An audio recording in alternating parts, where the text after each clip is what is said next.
Thank you for listening to Depictions Media Radio.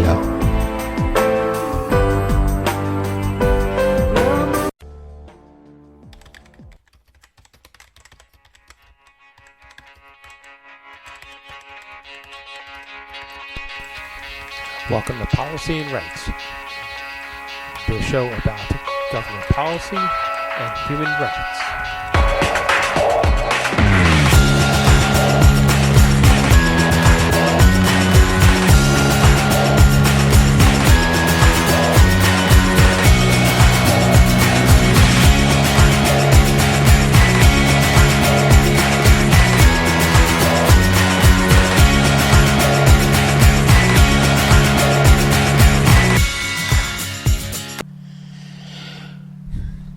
Welcome back to Policy and Rights here on Depictions Media Radio. I'm your host, Michael Clogs. And in today's segments, we're going to hear once again from the ministers' retreats that happened for the Liberal government as they were talking about policy changes, what they need to do to make themselves better as a government, make themselves different, say, than 9 years ago when they first took over government, and how to refresh themselves. We're going to hear, though, from the media a number of questions asking what about the validity of Justin Trudeau? Should the Liberals be looking for a new party leader? Well, if we look to our neighbors to the south, that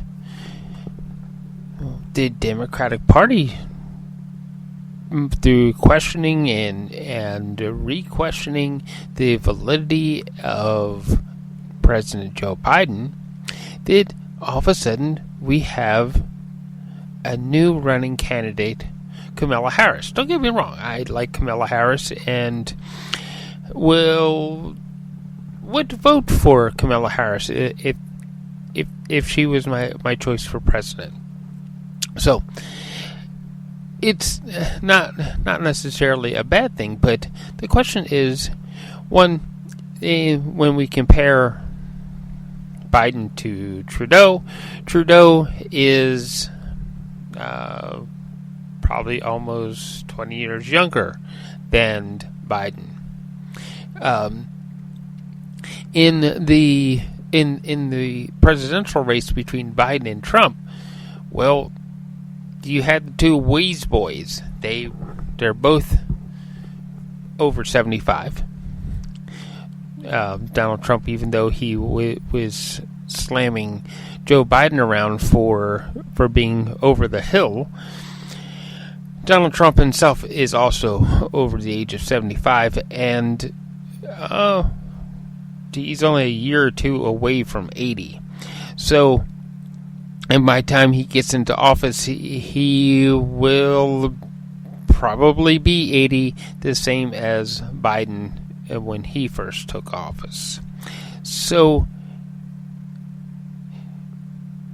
there was a definite need for a younger person to begin with, to step up to the plate and want to take the presidency. So, slightly different situation here in Canada, where Justin Trudeau, he probably still has a good many number of years left, and if he was to, say, step down and retire away from being Prime Minister and leader of the Liberal Party, he'd still have a great many number of years left actually serving the country in some kind of ambassador position, or some kind of position where he could represent Canada around the world and still do really good work for Canada, which is something that he probably should consider, all things,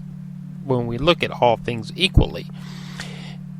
That maybe after 9 years of being Prime Minister, that maybe he has served his due as the leader of the country.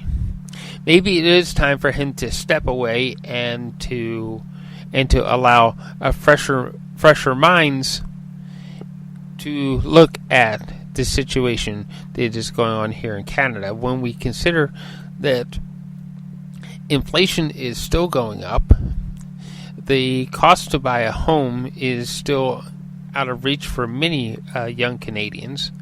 When we look at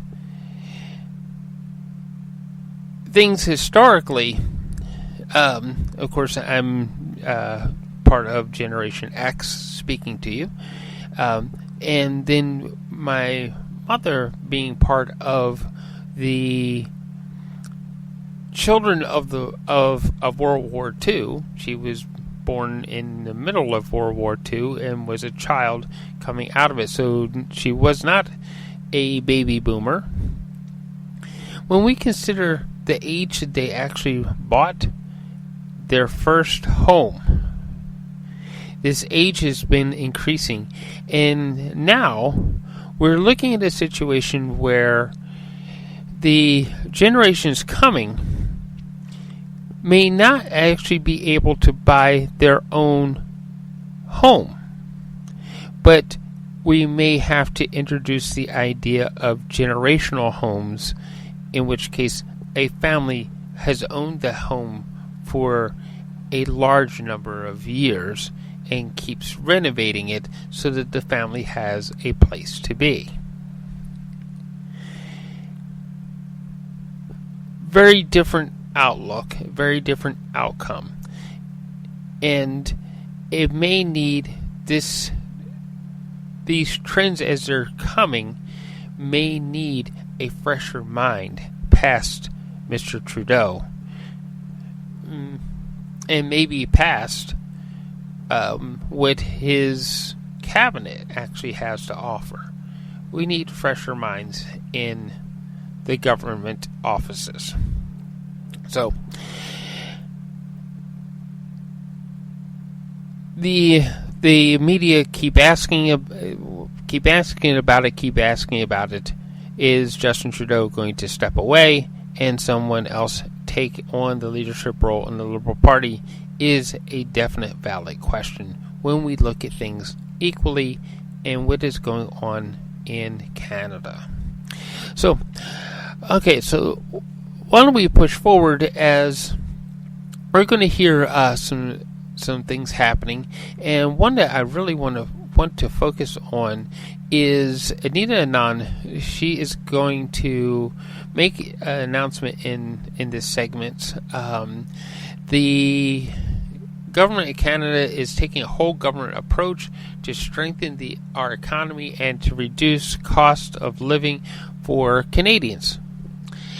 In doing so, we must continue to work with all parties to increase productivity and remove regulatory barriers to businesses and our economy so that our economy can thrive. And that is the beginning of her announcement, and we will hear that announcement as we listen to the show. But first, we're going to listen to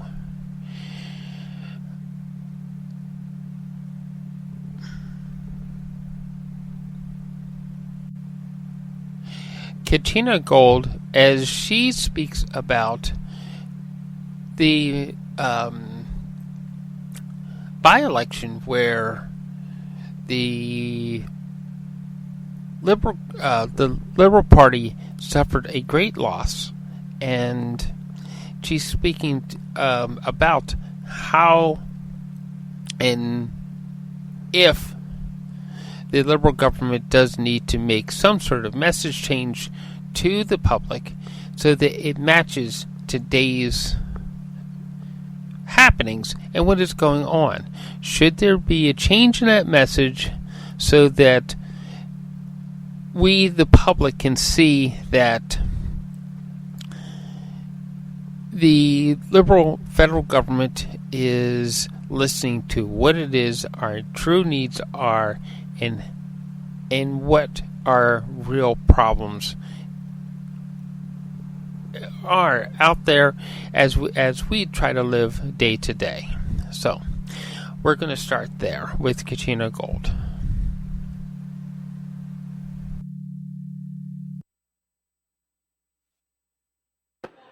Hi, good morning. Glad to be here. Glad to be back. Happy to take any questions that you have. Just like that? Just like that. Fantastic. Just like that. Welcome back, yeah. Minister Gould, I know that you haven't been in your role since you've been on mat leave, but you've been out campaigning. You know what voters are saying in the GTA and the mood in Toronto since Toronto St. Paul's. What is your message to the Prime Minister about how you guys are going to get reelected? Well, it's about listening to Canadians, right? It's about hearing where they are right now and understanding where they are right now. Certainly. Oh, sorry. How about I lift this up a bit? I'm a bit taller than Anita. Yeah, I mean, look, so I've been on mat leave for the last 7 months, and I'm happy to be back now. But I've been out in my community and listening to folks in Burlington and around Southern Ontario in particular.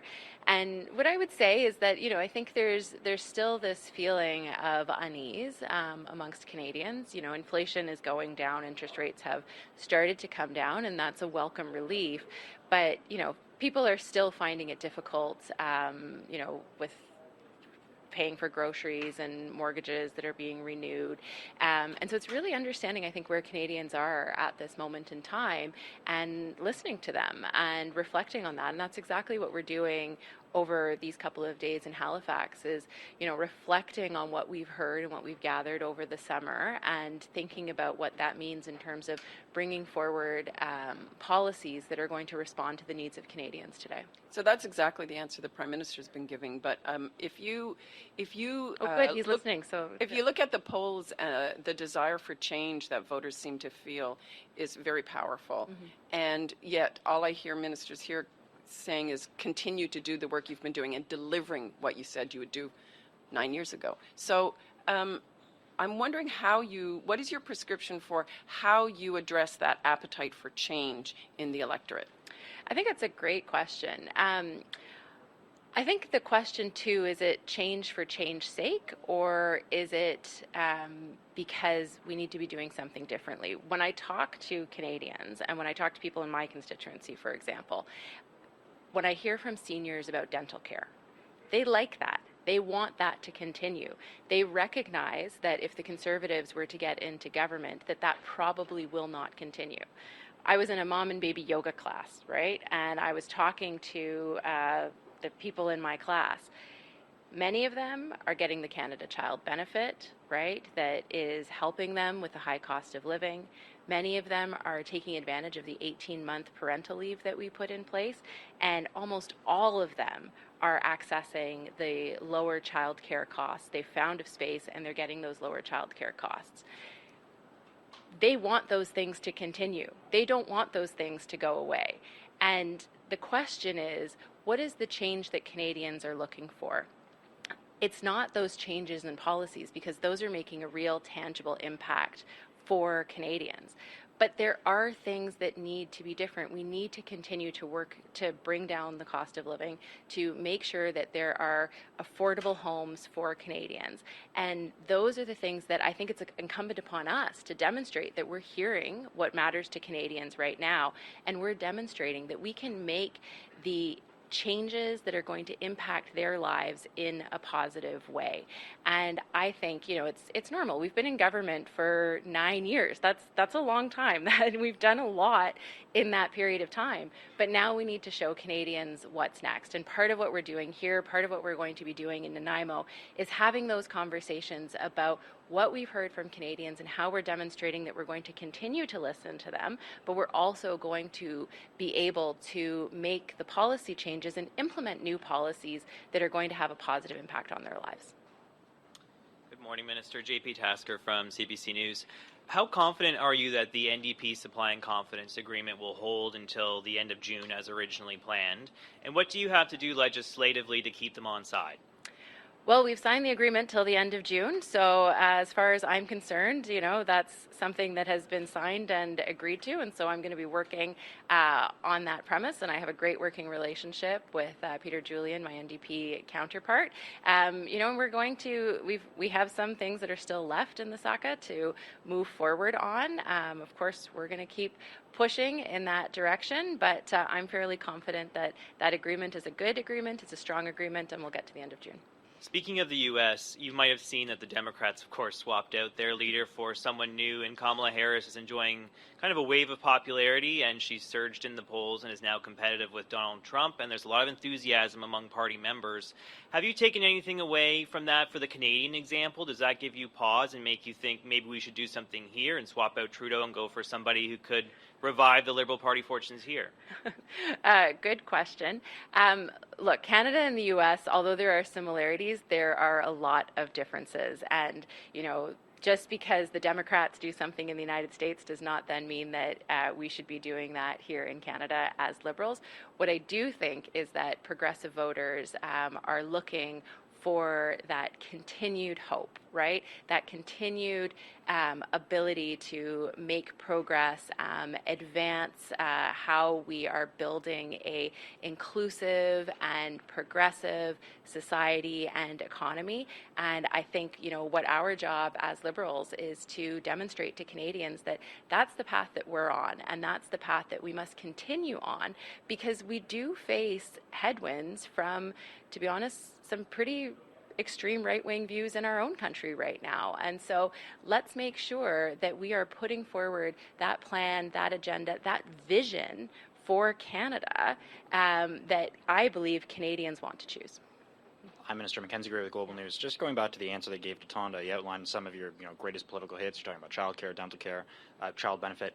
Is it, in your estimation, that this is just a communications problem for the Liberals, that you need to sell these things you've already done better, or that fundamental political change needs to happen to get those voters that you used to have back on side?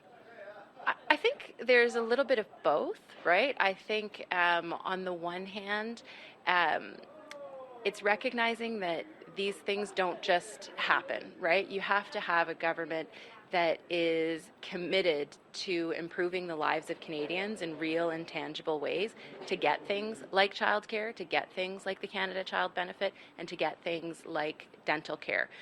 We know that Pierre Poilievre and the Conservative Party of Canada and their members of Parliament are against those things, right? Even though they voted for childcare, if you actually listen to their speeches in the House of Commons, they basically equate it with socialism and, talk about the fact that if they were to get elected, they would make it more conservative. I don't really know what that means, because when I speak to Canadian parents, they like having access to a quality space, and they like having access to an affordable space. So yes, we have more work to do, right? We absolutely have more work to do to build more spaces and to make sure that it's accessible to every Canadian child that needs a space.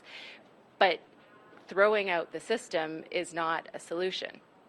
On the other hand, it's about making sure that we are thinking about what the future of Canada looks like and providing that vision of a progressive future for Canadians and enabling them to make that choice. So it's both. It's, about us talking about the things that we're doing and talking about them in a way that is meaningful for Canadians and that connects with them. But it's also about listening and responding to the needs of Canadians and sharing what our vision for the future is. Last question. Bonjour, Madame Gould.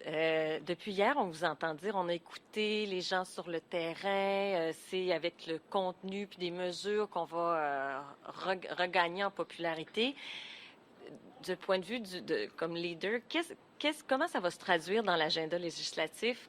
Quelles seront vos priorités, vous, des projets de loi déposés en Chambre cet automne? Oui, mais comme j'ai mentionné, je viens d'avoir 7 mois de congé maternité. Alors, un de mes objectifs aujourd'hui, et pendant ces 2 jours et à Nanaimo, c'est de vraiment écouter à mes collègues maintenant, de voir ce qu'ils ont sur l'agenda et ce qu'ils veulent faire aussi, et de réfléchir avec nos projets de loi c'est quoi les priorités des Canadiens et assurer que nous faisons cet agenda en avançant. Alors, pour moi, maintenant, j'ai hâte d'être de retour, mais j'aimerais plutôt écouter mes collègues et réfléchir avec ça pour assurer que l'agenda de l'automne, c'est quelque chose qui reflète les besoins et les espoirs des Canadiens.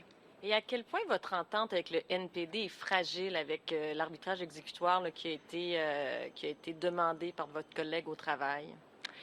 Bon, le contrat avec, ou le, comment on dit ça, agreement? L'accord, merci. L'accord avec l'NPD est spécifique.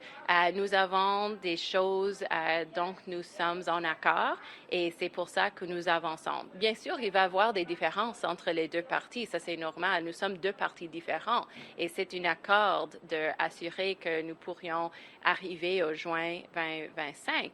Alors, on comprend qu'il y a des différences, qu'il va y avoir des différences d'opinion, de politique en certains égards, mais il y a aussi des endroits où nous sommes d'accord. Alors, je crois que c'est toujours un accord qui est fort, qui va aller en avant, mais quand même, il va y avoir des choses dont nous ne sommes pas d'accord. Vous êtes confiante? Je suis confiante. Bon. Merci. Bonne journée. Merci. Bonne journée.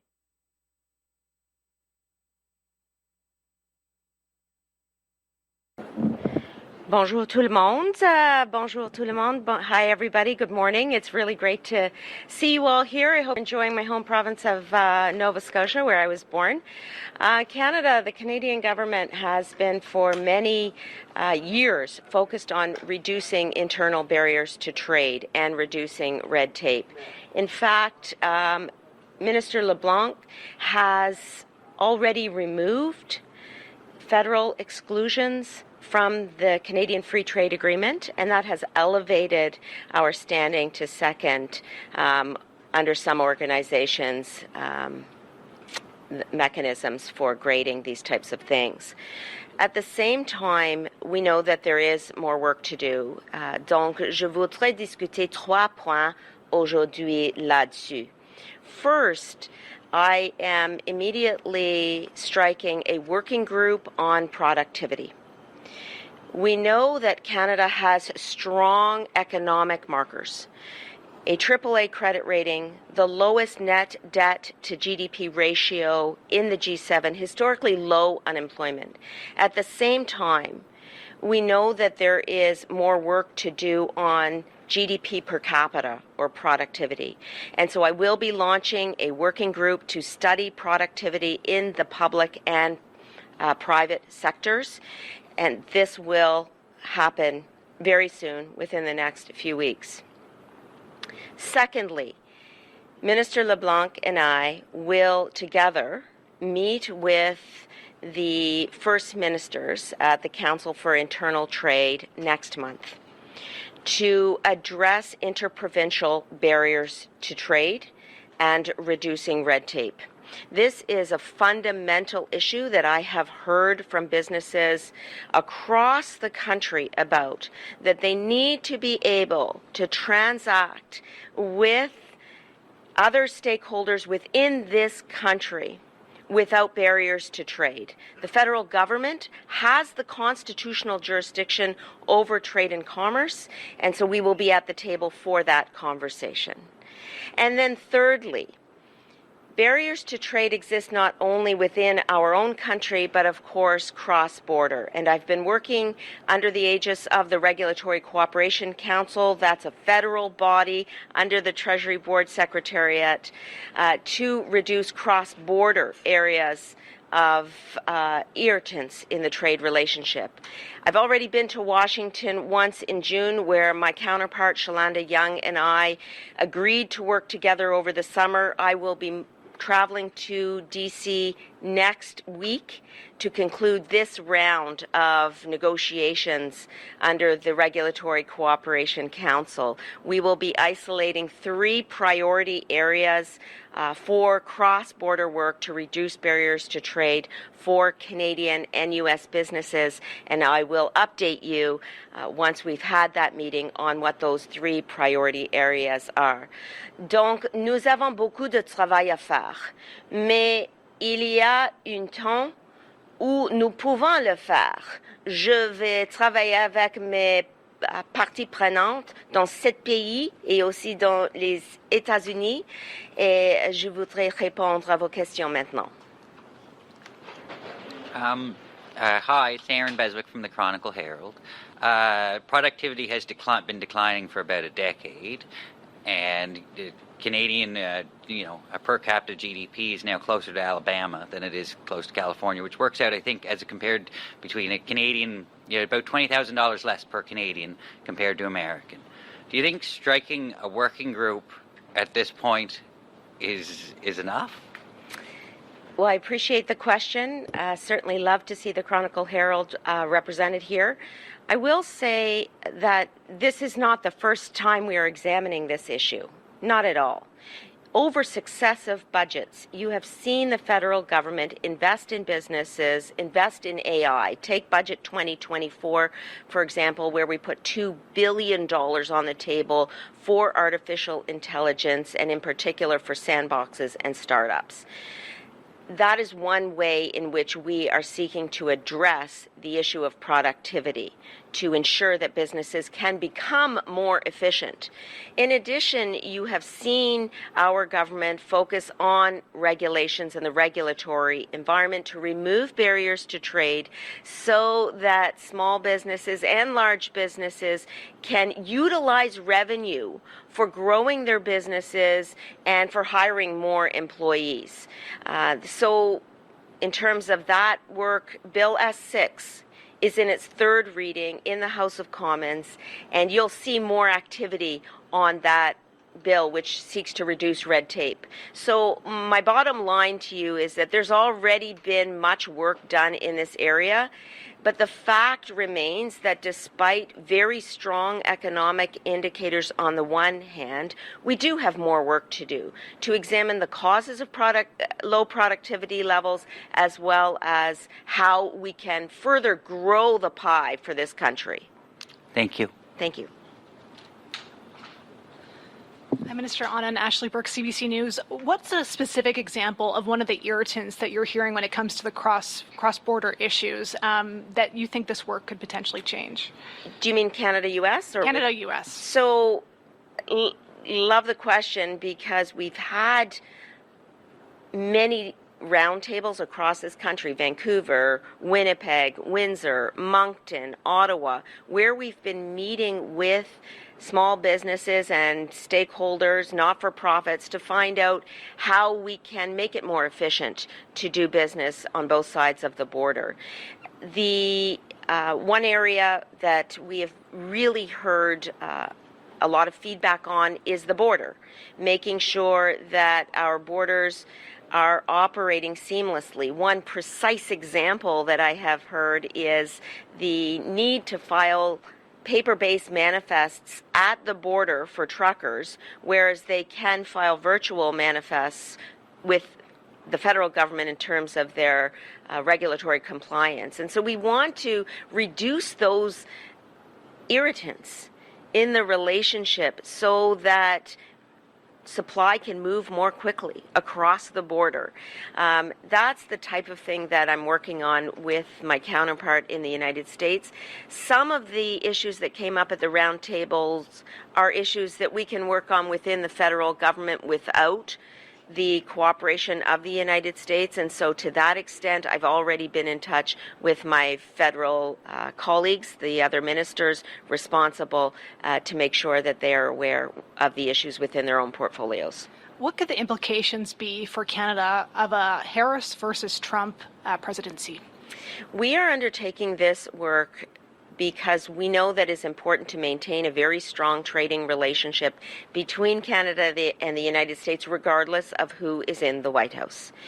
And at this point, we have to focus on the fact that $3.3 billion of trade in goods and services pass through the border every single day.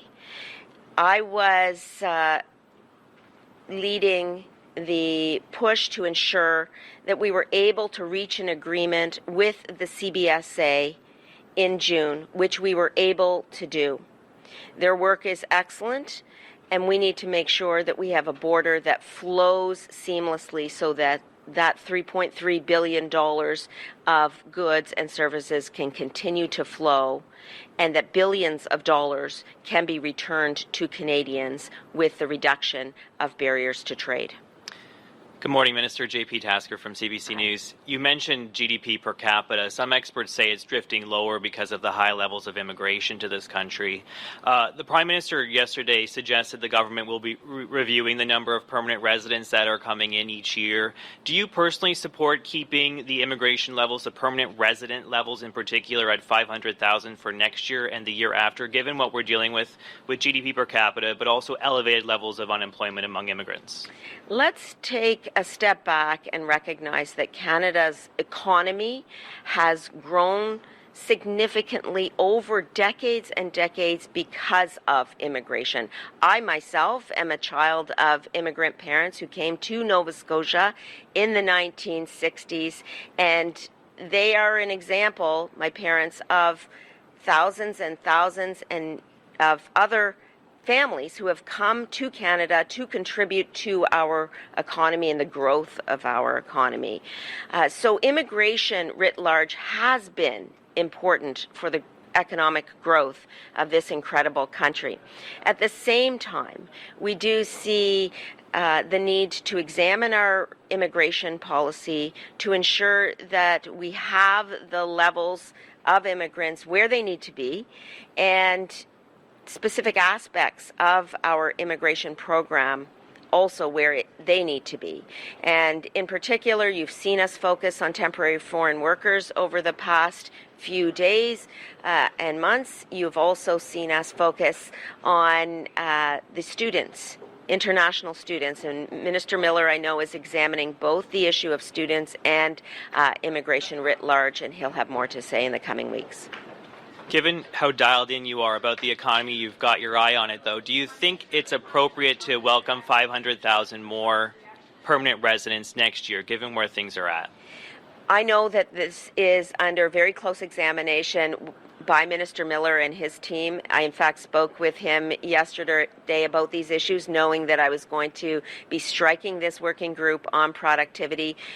I want to stress that the working group is looking at macro level issues, macroeconomic issues, in order for businesses and organizations to be able to function more efficiently, to utilize their revenue, to grow their businesses, and so that we are able to see the growth of the pie across the country. Bonjour, madame. J'aimerais vous entendre sur les Forces armées canadiennes. C'est-à-dire que dans les coupures que vous avez faites dans les ministères, les Forces armées canadiennes disent ben ça nous nuit en termes d'équipement. Dans le cadre des relations avec les États-Unis, est-ce que vous ne craignez pas dans vos discussions de vous faire reprocher ces coupures au sein de l'armée alors qu'eux pressent le Canada à atteindre le fameux 2%? Premièrement, je voudrais dire que nous continuons d'augmenter nos dépenses militaires. Par exemple, dans le budget 2024, nous avons vu une nouvelle stratégie où nous continuons de bâtir une force très large, mais aussi avec l'équipement nécessaire. Cette stratégie va avoir des avantages pour nos forces armées canadiennes. En même temps, oui, nous avons vu une relation très proche avec les États-Unis et nous avons dit déjà que nous pouvons confirmer ou we can reach le 2% avant 2031. Donc, ça, c'est très important pour nos forces armées canadiennes. Vous avez mentionné l'équipement nécessaire. Oui, c'est une priorité. C'était la priorité pour moi quand j'étais là comme la ministre de la Défense nationale. Et nous continuons de bâtir les forces armées canadiennes. Et je voudrais mentionner aussi que l'opposition a décidé de voter contre ces mesures dans le budget 2024 et aussi dans les supplementary estimates. Donc, je voudrais demander à eux, Quelle est votre politique pour les forces armées canadiennes? Pourquoi est-ce que vous votez contre nos forces armées canadiennes chaque fois que nous voulons bâtir et donner et confirmer les investissements nécessaires dans nos forces armées canadiennes? Et est-ce que vous pouvez élaborer à tout le moins un petit peu, vous dites, il y a 3 priorités sur lesquelles je vais travailler avec mes homologues américains. Quelles sont ces priorités? Au moins nous donner une idée, là. Mais ce n'est pas prudent pour moi de discuter ces priorités maintenant ici parce que je dois avoir cette conversation avec mon homologue la semaine prochaine. Mais je voudrais mentionner 2 choses. Premièrement, nous avons le même objectif d'avoir une réduction dans le fardeau administratif pour les petites entreprises. Deuxièmement, nous avons déjà livré une annonce pendant le mois de juin où nous avons mentionné l'importance de l'économie et les secteurs de notre économie. Donc, nous avons ajouté quelques détails la semaine prochaine et je voudrais parler avec vous quand nous avons le faire. I can take one more, whatever. Okay, great. Kate McKenna, CBC News. I'm wondering if you can give us a few more details about what this working group's going to look like, who's going to be on it, what kinds of things will you discuss, how often are you going to meet, what's the goal, like what is the tangible goal of it? Could you elaborate? So, for sure, we are going to be looking at productivity in both the public and the private sectors. That's extremely important. We have 300,000 employees or so in the public sector, and we want to make sure that we're addressing concerns there. We will be working with unions to do that and engaging with them. At the same time, we know that GDP per capita is also an issue in the private sector, and so I want to make sure that we have a working group that is able to examine both public and private sectors in terms of expertise. I want to make sure that we are working with alacrity, and I want to make sure that we have representation from all parts of the country. Those are the types of parameters that I'll be working with.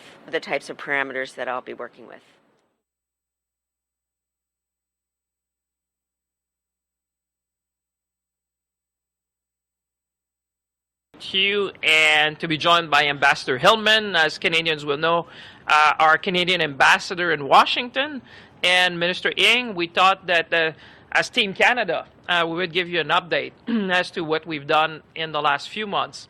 The last time we did that update, I think, was maybe in Washington, or you've seen us engaging with our colleagues, and I let perhaps Minister Ng tell you about everything we've been doing since we started that work. But let me start, because folks watching at home would say a lot of things have happened in the United States in the last few months, and that's true. The good thing, though, is that the strategy that we had put forward is very, very relevant, probably more relevant today than ever. As you know, we have been working to make sure that in every corner of the United States, not only in the traditional place of New York, Washington, or LA, but places like Nebraska, places like Texas, that not only political leader, but people will understand that we're just not the nice people from the north, but this is a very strategic relationship. And in our interactions with our American friends, the strategy we have adopted is always around 3 things. The first thing is around security. Making sure that everyone in the United States, and I remember even when I was in Nebraska, when I went to visit the Strategic Command, that everyone would understand that Canada is a very strategic partner when it comes to defense and security in the North and obviously in the Arctic. The second thing is around supply chain resiliency. And that is more relevant today, I think, than ever, because our supply chain are more integrated than I would think over the last few years, over the last 10 years, I would say certainly. Whether it's about semiconductors, whether it's about EVs, whether it's about battery, whether it's about natural resources. And I can tell you, our American friends understand that. We just had Jake Sullivan for Canadians, who is who may not know him, but he's the National Security Advisor of the United States. So someone who is very close to the president. And one of the things we had a chance to chat was really about these supply chains, which are very integrated on both sides of the border. And the last thing we bring in our discussion with our American friends is always about a growth agenda for North America. And I think the announcement we did yesterday about the EV tariff and steel and aluminum and obviously on Chinese EVs is going in that direction because there's only one market here. So the good thing is that when we talk to our Republican friends, they say, we like you because you talk business. And when we talk to Democrats, they say, we like you because you're aligned on policy. So our strategy is very relevant. I'll try to summarize that and leave my colleagues to say more.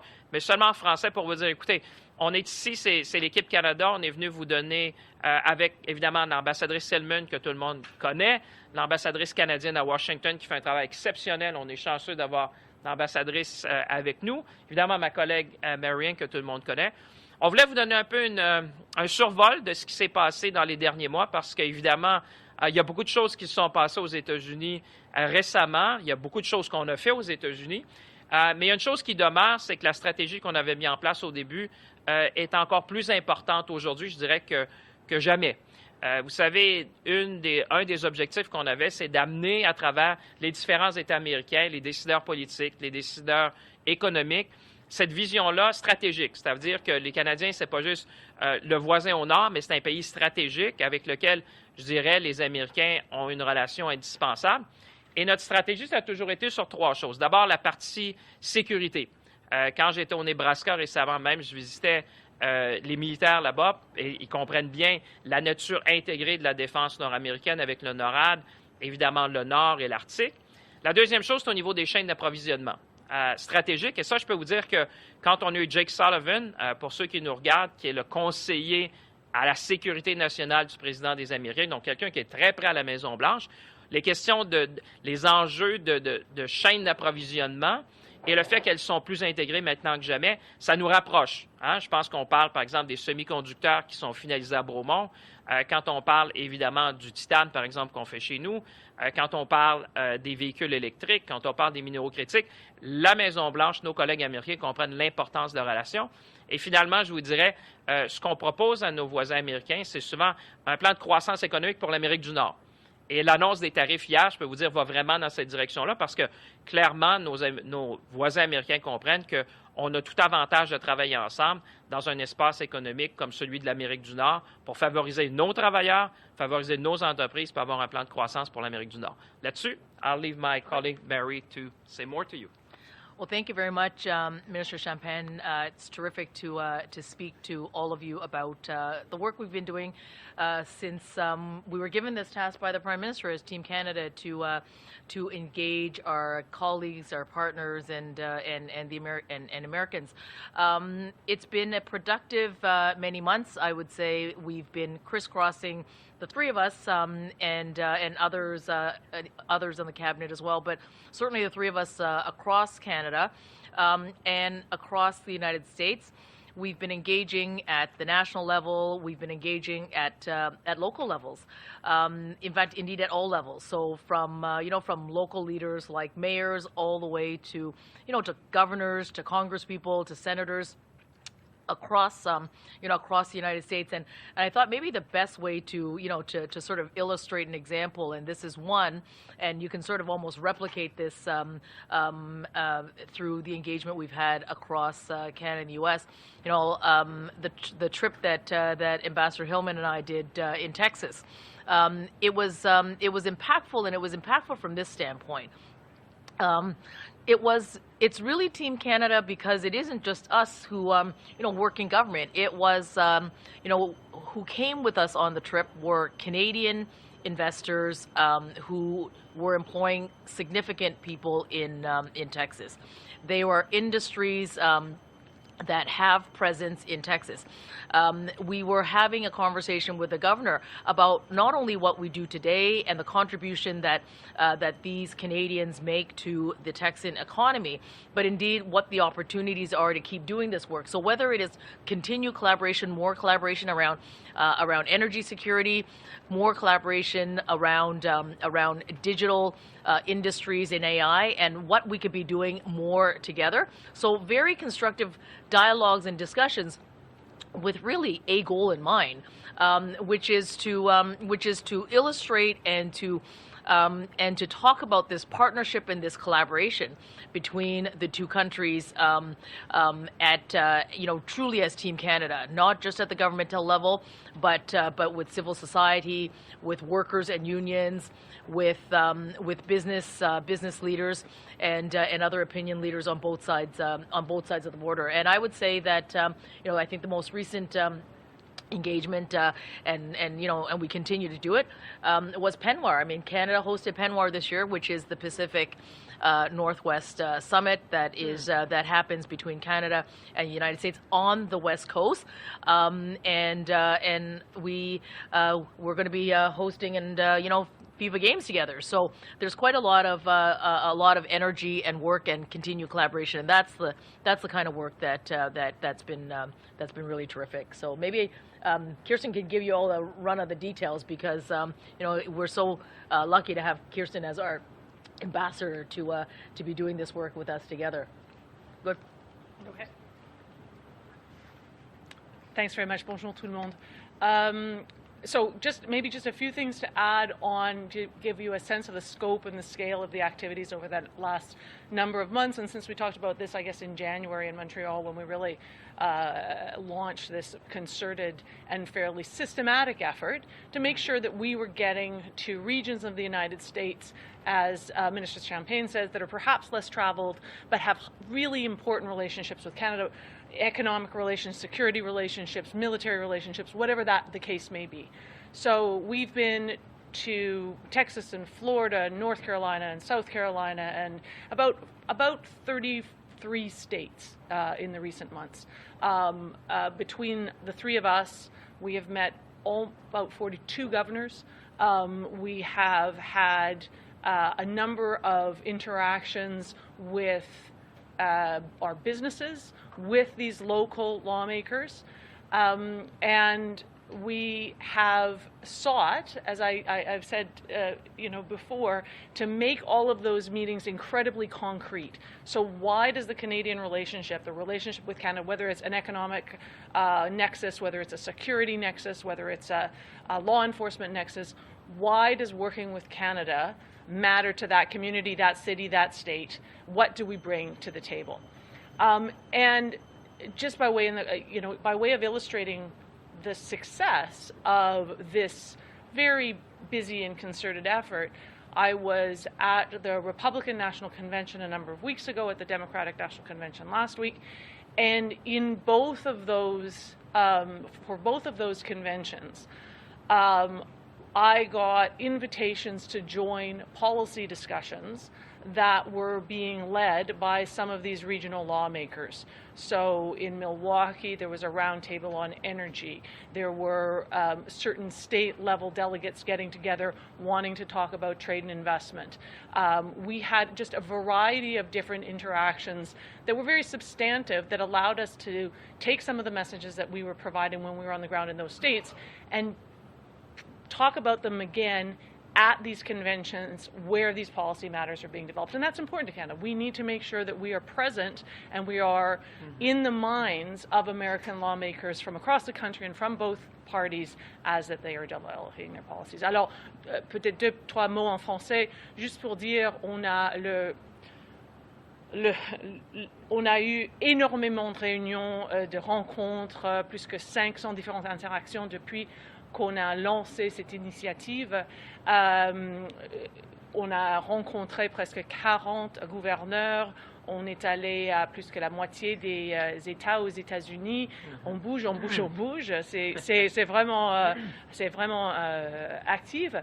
Mais c'est plus qu'actif, c'est pas de bouger simplement pour bouger. C'est pour créer des relations avec les législateurs dans les régions, dans les villes des différents États, pour qu'on puisse démontrer à eux à quel point la relation avec le Canada est importante pour eux, non pas en termes généraux, mais pour leur communauté, leur sécurité, leur puissance économique, les emplois dans la région. Et puis ça marche parce qu'on se fait inviter de plus en plus à ces discussions et plus récemment, en tout cas pour moi, c'était à la Convention des républicains à Milwaukee, la Convention des démocrates à Chicago la semaine dernière. Merci.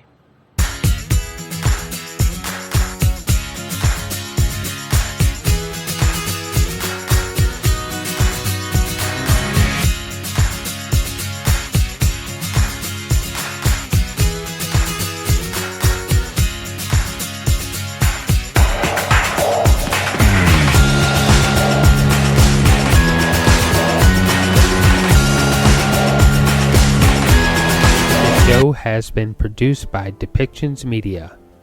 Please contact us at depictions.media for more information.